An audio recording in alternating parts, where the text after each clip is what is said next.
एक ही सिस्टम हो रहा है, अडानी अंबानी को बचा लो, बाकी सारा देश मर गया। ये जो गरीब मोदी साहब ने कहा, बोला 80 करोड़ लोगों ने तो मैं 5 किलो नाच दे हूँ, घर आऊँ गाँव है कि 5 किलो नाच हो। एक बात बताओ, ताई इंद्रो आज तक रोन लग रही है ना, तो वही 5100 रुपये पिलस लो। डिप्टी सीएम दुष्यंत चौटाला कर क्या रहा है? इसने सिर्फ अपने घर भरने का काम किया, इसने ना किसी गरीब का मतलब ना किसी अमीर का मतलब।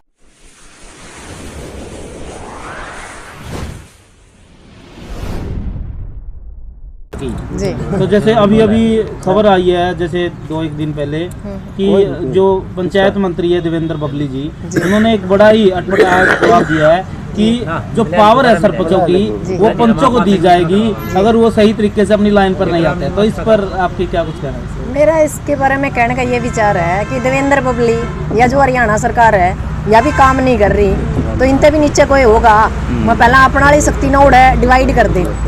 जो हमारी छोटी विधानसभा, जो हमारी छोटी संसद है, सरपंच, आप कैसे मतलब कोई प्रोटोकॉल है कि नहीं इस देश में, या कोई प्रोटोकॉल है ही नहीं, नियम कानून नहीं है क्या, या मतलब ये देश सिर्फ एमएलए एमपी से चलता है?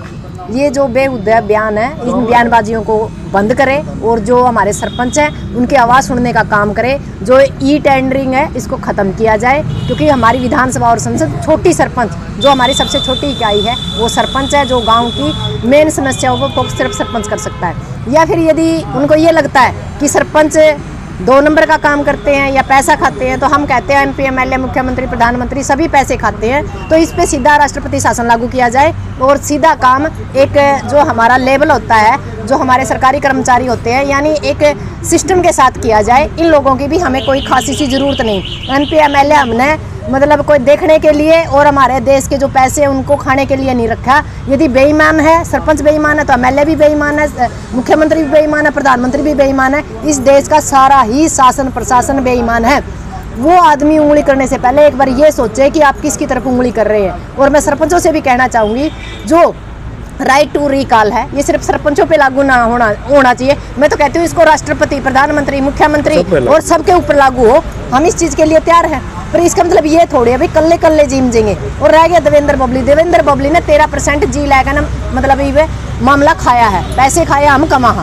पर 13 आप एक काम करो, 2 साल का इनका बायोडाटा निकाल लो और इनकी आरटीआई लगा लो, और जो काम इनके जो ट्रेंड ठेकेदार थे उनकी गामा में कराया है जब सरपंच नहीं थे, उस दौरान का आप यदि काला चिट्ठा ठाओगे तो आपने बेरा पड़ जाएगा। कितने तो जो अकुशल ठेकेदार है उनकी कमाए, कितने मेम्बरान है, कितने देवेंद्र बबली को गए, कितने डीसी को गए, कितने एसडीएम को गए, इनका सारा प्रोपगंडा बाहर निकला होगा। मैं तो आप लोगों से एक ही बात कहती हूँ कि मैं आपके चैनल से रिक्वेस्ट करती हूँ, आप लोगों से भी रिक्वेस्ट करती हूँ कि इसको धरातल को खंगाला जाए। आप लोग एक रीढ़ की हड्डी का काम कर रहे हो, क्योंकि जो बड़ा मीडिया है उसके ऊपर बंदूक का राज है। आप लोग इसकी सच्चाई तक जाना चाहिए। शर्म की बात है, हमारा पूरा देश तराई कर रहा है। सरपंच भी मतलब तप्पड़ का ऊपर, मास्टर भी तप्पड़ का ऊपर है, डॉक्टर भी तप्पड़ का ऊपर है, कर्मचारी भी तप्पड़ का ऊपर है, व्यापारी भी तप्पड़ का ऊपर। मतलब ऐसी क्या समस्या आएगी इस देश में कि सभी कुछ तो मतलब एक पल्लड़ का ऊपर ले आकर बिठा दिया। तो क्या ये किसके ऊपर राज कर रहे हैं? जिस देश का राजा राज कर रहा है और प्रजा तराई कर रही है, वो राज कब तक चलेगा? इस देश के हालात राष्ट्रपति शासन लागू कर देना चाहिए, इमरजेंसी जैसे हालात हैं। और हमारे देश में आने वाला टाइम ऐसा होगा कि श्रीलंका जैसे हालात बनने जा रहे हैं। सिक्किम जी, सरकार कहती है कि जब सरपंचों को पावर दी जाती थी तो भ्रष्टाचार बहुत ज़्यादा होता था जी, इसीलिए टेंडरिंग शुरू किया। अगर बात करें अभी 2020 में जब इनका कार्यकाल खत्म हुआ था सरपंचों को, उसके बाद भी कागजों के अंदर 20-20 लाख की गड़ियाँ बनी हुई है, और उस समय अधिकारियों के पास वो पावर थी। तो 20-20 लाख के जब काम बने हुए हैं कागजों में, लेकिन धरातल पर वहाँ पर 0 दिखाई देता है काम। तो अब एक्शन क्यों नहीं लेती? अब क्या भ्रष्टाचार उन्हें दिखाई नहीं देता? उसका कारण एक ही है, क्योंकि उसके अंदर इनका मोटा कमीशन था। जो सरकारी अधिकारी थे उनका भी मोटा कमीशन था। कई चीज़ें तो ऐसी आई हैं आप लोग मीडिया के थ्रू, जो वहाँ मतलब है ही नहीं। एक गाँव का मामला मैंने देखा था, कहाँ का कोई गऊ घाट था, जो गऊ घाट बनाया ही नहीं रखा, डक्कल का, शायद आपका ही चैनल भी आ चुकी होगी। हाँ, मतलब मान लो 30-30 लाख 20-20 लाख का, जिसमें मतलब धरातल पे एक इंच भी नहीं। 23 लाख रुपए एक गली बनी थी, जो मैंने दिखाई, और वो पोर्टल पे डाला गया, इतना पैसा जा चुका। फिर उसके बाद उस पर कार्रवाई भी हुई, विजिलेंस भी अभी आई है, वहाँ पर कार्रवाई है। तो ऐसे ऐसे काम चले हुए हैं। और गाँव के अभी रिकॉर्ड चेक करिए जाए तो बहुत ज्यादा। मैं तो खुद कह रही हूँ, जो ये है ना, जो बबली है या जो इनका सबली है, ये तो ऊपर से लेकर नीचे तक भ्रष्ट बैठे हैं। और इनके जो है ना, एक बात बताओ, ये थे कि भाई इसके अंदर भ्रष्टाचार नहीं होगा। मैं आपको गारंटी देती हूँ, जितनी भी सरकारें आज तक आई है सबसे ज़्यादा भ्रष्टाचारी सरकार ये है, सबसे ज़्यादा शोषण करने वाली ये सरकार है। इस जितनी गुंडागर्दी कहीं नहीं है। महिलाएं 27% केस ज़्यादा बढ़े हैं अत्याचार के, तो हर मामले में ये मतलब अप कर रही है। कहीं भी ऐसा नहीं है कि इसने कहीं आंकड़ा रखा हो। 107 नंबर पे हमारा देश है भूखमरी में, हम जीडीपी में बिल्कुल जीरो आ चुके हैं, तो हमारा देश है कहाँ? हम तरक्कीशील विकसितशीलों की लिस्ट से बाहर हो चुके हैं। तो इस सरकार का कहने को आने का कुछ नहीं, मतलब ये तो सिर्फ बोर्डों के ऊपर विकास हो रहा है, धरातल पे कुछ नहीं।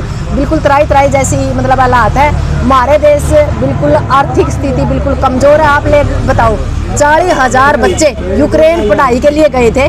क्यों गए थे? क्योंकि हमारा देश का जो शिक्षा का ढांचा वो पूरी तरह खत्म हो गया। और आपने देखा होगा जब यूक्रेन में युद्ध हुआ तो हमारे बच्चों के साथ कैसे हालात पैदा हुए। यदि हमारे देश में मंदिरों की बजाय शिक्षा पे काम हो तो हमारे बच्चे विदेशों की तरफ पढ़ने के लिए और रोजगार के लिए रुख नहीं करेंगे।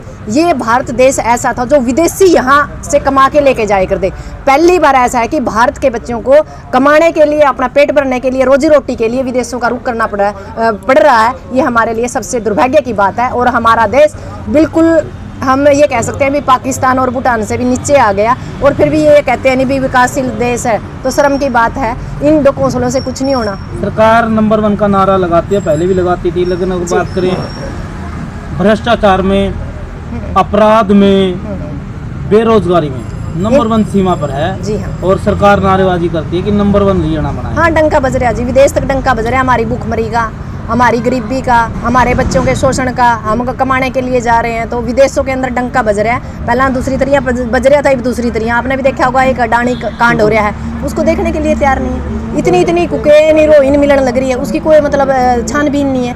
एडा एक मतलब 1 ग्राम भी यदि अफीम मिल जाए नहीं तो पूरा सिस्टम खड़ा हो जाए। इतने किलो हीरोइन है, वो कहाँ से आ रही है, कहाँ जा रही है? सिर्फ इस देश का एक ही सिस्टम हो रहा है, अडानी अंबानी को बचा लो, बाकी सारा देश मर गया।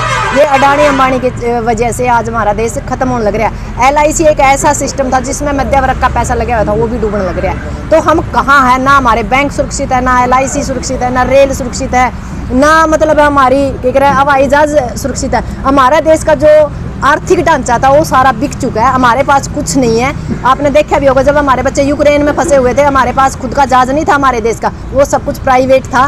तो हमारे जैसे लोगों के जिनके बच्चे फंसे हुए थे उन्होंने डबल पैसे देकर हमारे बच्चों को वापस बुलाया। लेकिन जी लास्ट क्वेश्चन है, 2 शब्दों में आपने जवाब देना है जी। सरकार ने जब 2020 में हुए थे मेरे ख्याल चुनाव जब हुए थे तो सरकार ने कहा था 75 पार 37 सीट आई थी। तो अब की बार 2024 में क्या लगता है कितने का ये नारा देंगे और कितनी आएगी? ये नारा कुछ भी दे पर ये 0 पार है इनकी बात। हाँ, और 0 पार में आपने बेरा का तोड़ता है। और ये उल्टी गिनती इनकी शुरू होली, उन्हीं कह रहे काउंट डाउन इनका उल्टा चालू हो रहा है। आप एक बात बताओ, कोई पागल थोड़ा ये है जो बंदा लगातार 5 साल इन सड़कों पे संघर्ष करेगा और फिर भी वो वोट देगा। जो करीब मोदी साहब ने कहा, बोला 80 करोड़ लोगों ने तो मैं 5 किलो अनाज दे हूँ।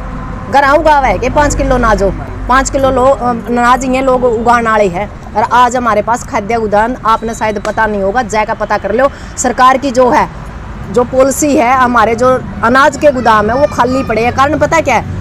कई जगह इलेक्शन थे, इनकी एक महीना में 3 बार गेहूं मतलब इन्होंने बांटा लोगों के बीच में।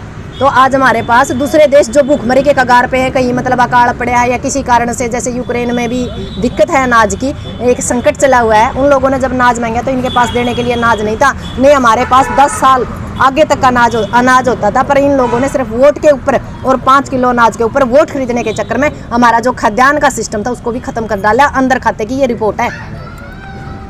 एक वीडियो वायरल हुई थी जिसमें चौटाला की जी ठेके को लेकर। हाँ जी। ये ठेका बंद करो, बतेरी का पता ताई इंद्रो। हाँ, वो वीडियो काफी वायरल भी हुई थी जी।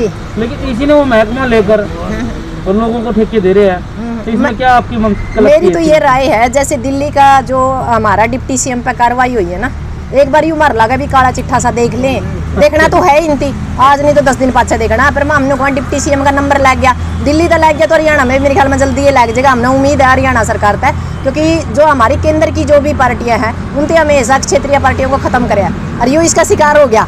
यानी उन्होंने कह रहा घना खाने का चक्कर में थोड़ा सा भी जाता रहा। जो यू सियाणा होता तो किसान आंदोलन हुआ तो उस टाइम इस्तीफा दे भाई, आने वाला टाइम में यूँ मुख्यमंत्री होता। पर इसके भाग माड़े, किसी ने तो धन इकट्ठा करना था, एक बात बताओ, ताई इंद्रो आज तक रोन लग रही है ना, तो वही 5100 रुपये पिल्सन हुई, फिर नुका मैंने 45 सीट दे दो, हमारे बाग फुट रहे थे 45 सीट दे दिया, हम तो नहीं 10 दे गए, मतलब पिस्ते रहे। हाँ 10 में तने सारा देश खा लिया। और आपने देखा भी होगा विधानसभा में अभय सिंह ने क्या कहा था, कहा था नुला बैठ जाए नुला, सारा हरियाणा ने जीम गया। जब इनकी घर आए जुत्तम जुत्ता घोषणा घोषणा एक ही देश का भला करेंगे, तो ये तो बढ़िया काम हो रहा है इनका, तो बढ़िया है। जो पाप का गड़ा वो भर चुका है और फुटने वाला है आने वाला टाइम में। हवाई अड्डा का भी बेरा होगा। मैंने एक बार पहला भी कहा था, आपने RTI लगाओ।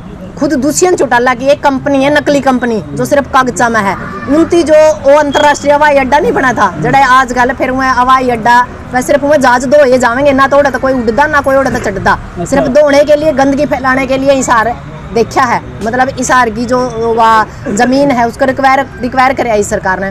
अंतरराष्ट्रीय हवाई अड्डा तो वो राष्ट्रीय हवाई अड्डा हो गया ना, तो वो अंतरराष्ट्रीय हवाई अड्डा ना वो राष्ट्रीय हवाई अड्डा। और आपने बेरा भी होगा तलवंडी राणा पर लगातार धरना चल रहा है। क्या हालात है उन लोगों के, एक जाने के लिए कितना लंबा संघर्ष करना पड़ रहा है, उनकी 15 किलोमीटर दूर जाना पड़ता है। यदि हम जैसे लोग भी हिसार जाएंगे तो 15 किलोमीटर में कितना पेट्रोल डीजल खत्म होगा, और वो लोग हिसार से कट जाएंगे।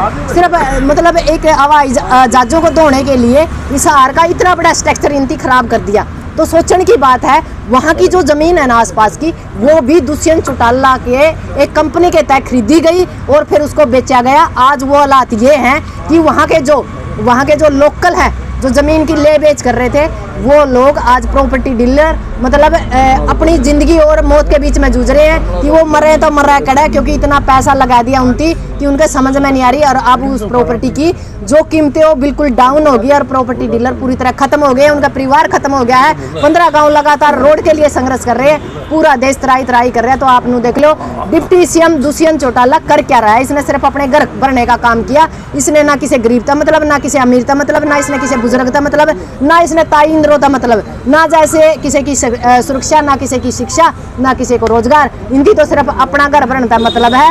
अगर उतर कांटो तेरी बारी, चढ़ कांटो मेरी बारी, लेन देन ना खकनी, साहूकारी में सकनी, मारे जैसे ना तो यू पलड़ पे बैठ कर ना संघर्ष करना लिख रखे है। ये देखो भी ये कहाँ जाकर खत्म हुआ। हम तो फिर भी कमा दोबारा तक हरियाणा सरकार से निवेदन है कि मारला डिप्टी CM की भी इंक्वायरी जल्दी से जल्दी करी जावे, क्योंकि चोर तो इसका चाचा ने साबित कर दिया, पर इस पर कार्रवाई और कर दो।